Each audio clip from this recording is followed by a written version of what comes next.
Salut, bienvenue sur ma chaîne Les Époux Vivent. Je suis très heureuse de vous présenter encore l'un de mes livres préférés aujourd'hui.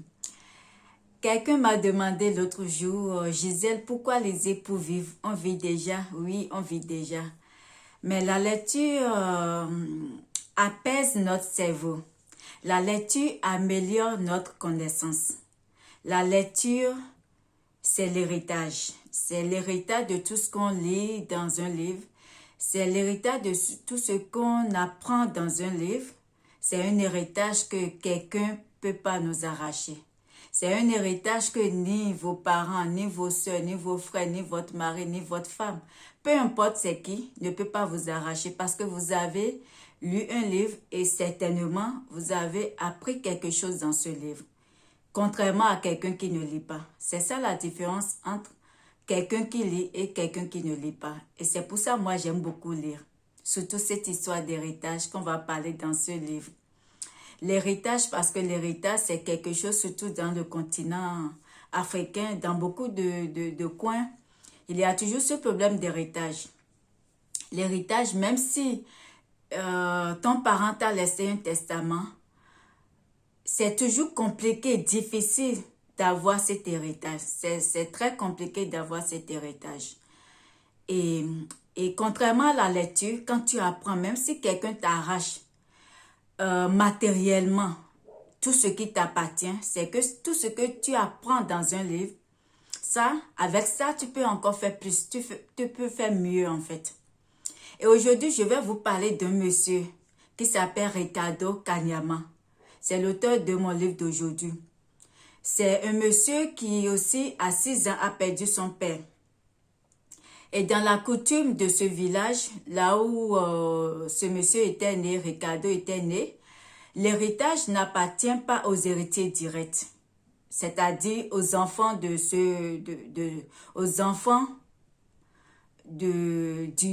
défunt, comme son père. Parce qu'à 6 ans, il a perdu son père. Et alors que son père avait beaucoup de troupeaux, de chèvres, plein de choses. Et selon la coutume, l'héritage revient à la famille. C'est-à-dire aux oncles, aux cousins, mais pas à la femme ni aux enfants. Et c'est comme ça que, après le décès du papa, Ricardo Kanyama s'est retrouvé avec ses autres frères et sa maman avec une seule chèvre. Et c'est par là il nous parle de son histoire. Et à partir de cette chèvre, Ricardo a appris beaucoup de choses. Et Ricardo nous parle de son parcours. Ricardo nous parle comment sa maman, avec une seule chèvre, a pu garder une seule chèvre pour aujourd'hui, pour pouvoir les nourrir. Et lui aussi, en apprenant dans ça, en grandissant et en apprenant dans ça, il nous apprend à travers ce livre il nous apprend comment, à partir de rien, on peut devenir millionnaire. Et c'est un monsieur qui fait ses preuves. À partir de rien, on peut devenir millionnaire. Il nous apprend comment épargner. Il nous apprend comment l'éducation financière simplement. C'est un livre très simple à lire. C'est un livre très facile à lire. C'est un livre, quand vous lisez, vous n'avez pas envie de s'arrêter en fait. C'est vrai que ce n'est pas tout le monde qui aime lire. Mais comme vous le savez, moi je vous encourage à lire. Lisez pour vivre. La lecture, sincèrement, c'est une mine d'or en fait. On apprend toujours, il y aura toujours quelque chose que vous allez apprendre en lisant de bons livres. Tout simplement. Je vais vous présenter ce livre, La chèvre de ma mère, de Ricardo Kanyama. Je vais vous mettre en dessous de cette vidéo le lien de ce livre. Ce livre, comme je viens de le dire, c'est très facile à lire. Moi, je l'ai lu en 2 jours. Et comme je vous le dis, en 2 jours, je m'occupe de mes occupations habituel. Je travaille, ça ne m'empêche pas de m'asseoir et de lire. Pour moi, c'est une routine, je dois lire chaque jour. Et je vous encourage sincèrement à lire. Et moi, j'ai beaucoup aimé ce livre parce que, comme je l'ai dit, c'est un livre, si vous avez du mal à vous discipliner, c'est un livre qui peut vous aider à vous discipliner, à comment épargner, comment ne pas vivre dans le paraître. Parce que beaucoup d'entre nous, on aime vivre dans le paraître. Il y a beaucoup d'entre nous, peu importe où on vit, en Europe, en Afrique, il y a beaucoup d'entre nous qui aiment beaucoup vivre dans le paraître. On vit au-delà de nos moyens. On veut montrer aux gens qu'on est bien. On veut montrer aux gens qu'on s'habille bien, qu'on peut porter tout ce qui vient de sortir. Alors qu'au fond de nous, dès qu'on rentre chez nous, au fond de nous, on est endetté. On veut acheter la nouvelle voiture, sachant qu'on n'a même pas les moyens. Et tout le temps, on vit dans les crédits. Tout le temps, on a de l'insomnie parce qu'on vit au-delà de nos moyens. Et ce livre nous apprend. Et Ricardo a été l'exemple. Il est l'exemple. Il a montré à travers son livre comment lui, il est parti de rien pour devenir l'homme qu'il est aujourd'hui. Et ce livre, aussi, comme je l'ai dit, il a fait même un tableau dans le livre, comment épargner, comment chaque mois, même si tu veux aider quelqu'un, les besoins, tout, comment il faut faire. Et c'est pas quelqu'un qui a vécu dans le paraître, non. Donc, il nous apprend ça aussi. Et moi, je dis sincèrement, c'est ce livre, même les enfants à partir de 12 ans, doit avoir ce livre de Ricardo Kaniyama pour lire.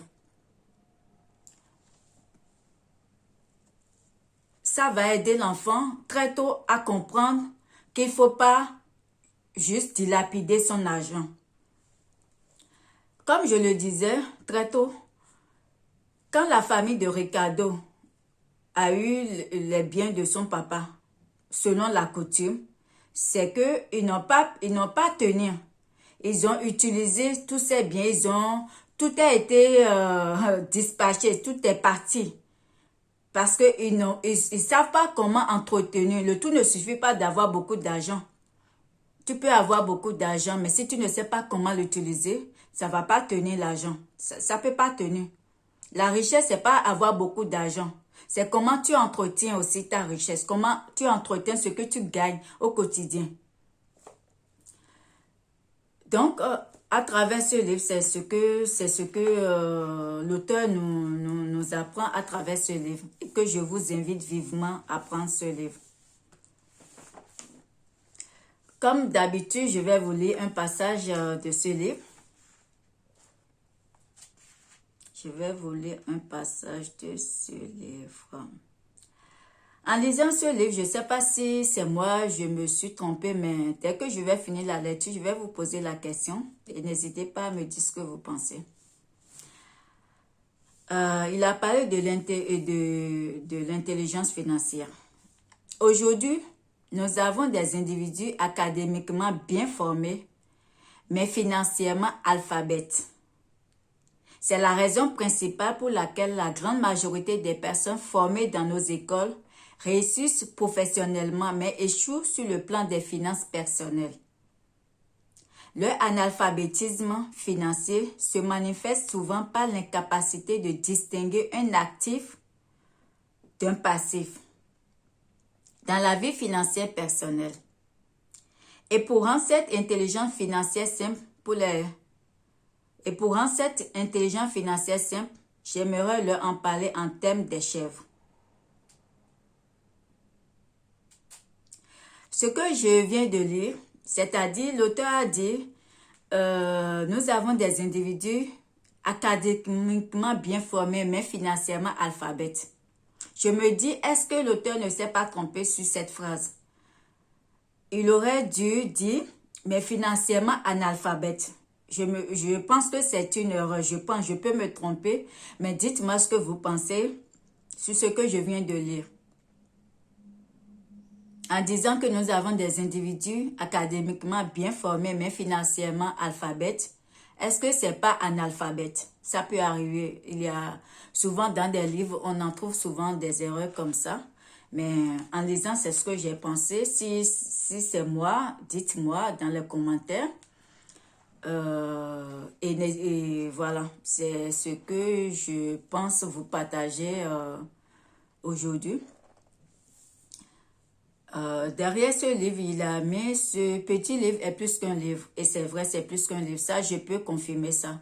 C'est un livre que, en lisant, je me dis, si j'avais lu ce livre très tôt, sincèrement, j'allais faire des exploits dans ma vie. Même si c'est jamais trop tard. Pour moi, trop tard, c'est dans le tombeau. C'est jamais trop tard. Mais sincèrement, très tôt, si j'avais lu ce livre, je pense que je serais à un autre niveau. C'est pour ça que je vous encourage à prendre ce livre. Je peux dire, c'est l'éducation financière en fait. Parce que souvent à l'école, on nous apprend jamais ça en fait. On nous apprend jamais comment gérer nos finances. C'est pas quelque chose qu'on apprend à l'école, ce qu'on devait. Mais on nous apprend pas ça. Donc, quand tu rentres dans la vie active et tu commences à gagner de l'argent, tu trouves même normal d'acheter tout ce qui passe sur tes yeux. Voilà. Donc, c'est vraiment un livre qui nous aide à se discipliner. Donc, il dit, ce petit livre est plus qu'un livre, c'est un grand trésor.